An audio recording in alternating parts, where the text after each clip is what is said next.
Hello everyone and welcome back to the channel. As many of you know, we have lived completely off-grid in the beautiful Irish countryside for the past 2 years. Today, in the first part of this mini-series, we are going to give an overview of our entire solar setup, why we have chosen to do it this way, and touch on how we've managed to make it work for us. Also, a brief description of the other energy sources we use and how they complement each other. This is something that was completely alien to me. I did have my concerns, but actually it turned out far better than expected and I was pleasantly surprised.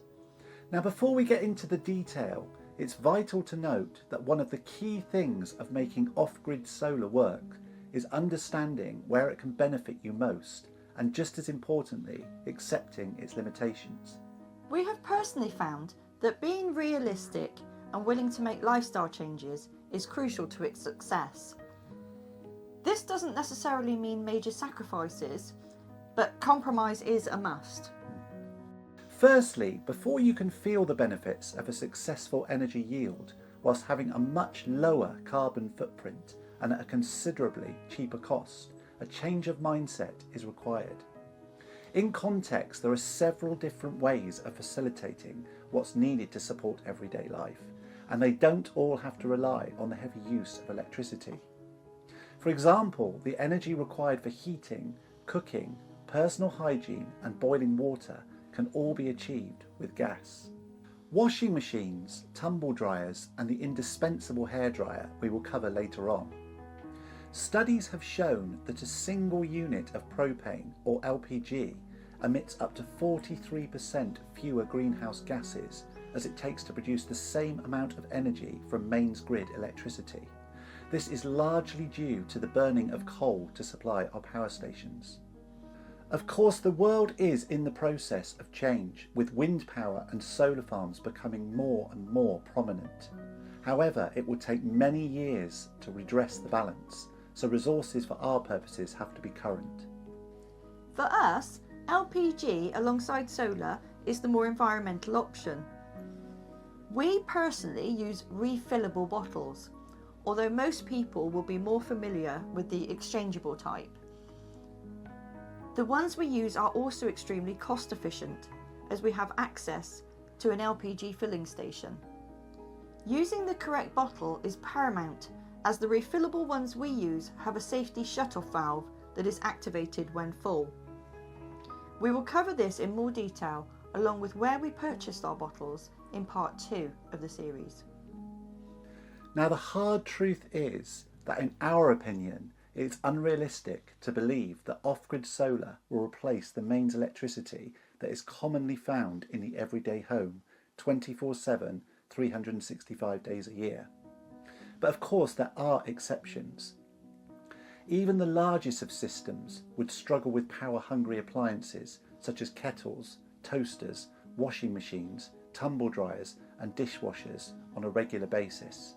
Not to mention the huge setup cost that could more than likely take a lifetime to pay for itself. It will, however, contribute a renewable, sustainable, clean energy that is more than sufficient when used in conjunction with other energy sources. It's important to note that we're only providing power for ourselves. Our children have long flown the nest. So our system is split into 2 parts. The first being a fixed, rigid setup housing many components. Secondly, a portable all-in-one power bank, the Ecoflow Delta. A basic overview of our fixed system is comprised of 8 × 160 watt panels capable of producing around 1 kilowatt per hour on a sunny day after loss of efficiency. It is widely accepted that the maximum stated wattages on most panels can rarely be achieved on a regular basis, even in full sunlight. So this has to be taken into consideration when planning your setup. The high voltage current produced from the panels travels through positive and negative 6mm cables that have a high temperature tolerance, especially designed for purpose. Next in line are the relevant sized breaker switches, which act as safety devices should an overload occur. The power then enters the solar charge controllers. These are sized by the number of volts and amps they can handle and should be correctly matched to your method of setup, whether the panels be connected in parallel or series. This generated power is stored in 8 100 amp hour AGM batteries. Why we chose AGM over lead acid or lithium we will explain in part 2. Our supply is predominantly 12 volt, coming directly from the batteries. These supply our lights, a small fridge and freezer, charging points for our phones, tablets, electric toothbrushes, an internet router, water pumps, extractor fans, and security cameras. Although 12 volt supply, also known as DC or direct current, is not common in the everyday home, there is no reason why it can't be added and work with great effect, as long as it's installed by a competent qualified person holding all the relevant certifications in your area. As our system is installed in a tiny home that we built, we were able to put 12 volt supply in from the start. Devices that require 230 volts, the nominal voltage in our area, also known as AC or mains power, are powered via an 800 watt Vuctron inverter. This comfortably runs a 55-inch 4K TV, a 4K Blu-ray player, and 300 watts of surround sound. We do love our movies, don't we?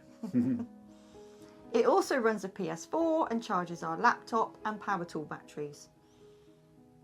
Now that we have more of an understanding when it comes to power consumption, it means our entertainment system is seen as a luxury and we really appreciate it.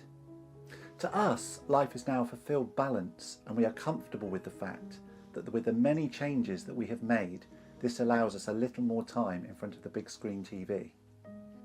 So as we said before, you don't necessarily need to make huge sacrifices, and it can be possible to keep what's important to you. Does the system work? The answer is a resounding yes. For us, it works brilliantly. Over the past 2 years, we have managed to tweak and maximise our system so that we now benefit from around 90% of the power we need. Not 100%, no, as in the few darker winter months, the system needs a little helping hand from our generator. But it's important to note that it's minimal and largely only due to the fact that we need to top up our Ecoflow Delta for watching TV come the evenings. And the truth is, if we read more books and played more board games, the generator would hardly be on at all. The first big change we made to achieve what we see as a resounding success was to turn off our freezer from the 1st of November until the 1st of March. Many people would struggle with this concept, but for us, it's now the norm and we have no issues with it. Yes, it is less convenient, but when people talk of making a difference, then real change is surely required. This is not what we are advising, just what we do, and an example of how our thinking has altered. It is worth noting that we are both vegetarian, so there is no need for us to store meat or fish. However, we could leave the freezer on through the winter months. It would just require a little more use of the generator. When it comes to laundry, we are in the process of setting up our clothes washing facilities. Early stages suggest it's working really well. It comprises of a low wattage twin tub that comfortably works off our 800 watt Vuctron inverter. For most of the year, it runs completely for free, with power coming direct from the sun and bypassing the batteries through the solar charge controllers.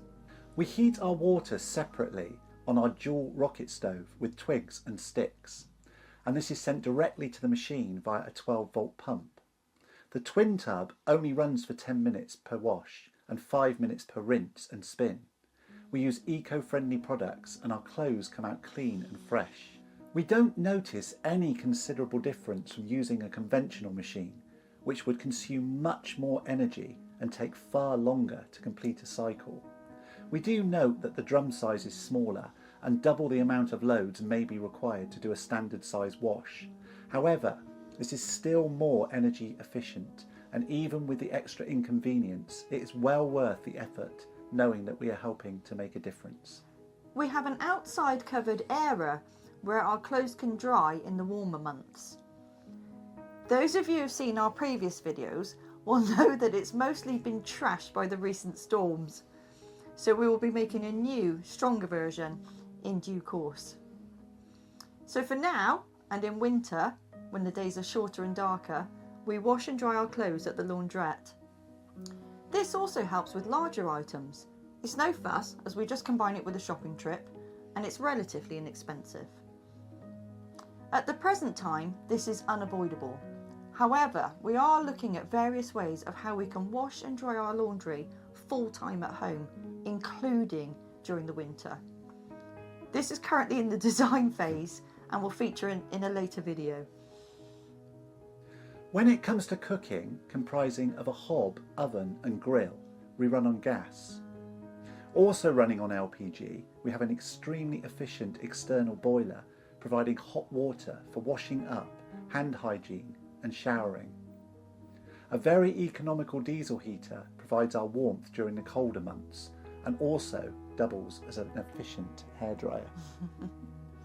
I do need to crouch because of where the outlet is situated, but it's far better than any travel or hotel hairdryer that I've ever used and does the job just fine. In summer, I allow my hair to dry naturally outside. I do have the option to use my straighteners as they are low wattage if I wanted to, but I rarely feel the need these days. In part 2, we will be doing a comprehensive breakdown of our entire system, the components involved, setting everything up, how it all works, along with the costings and maintenance.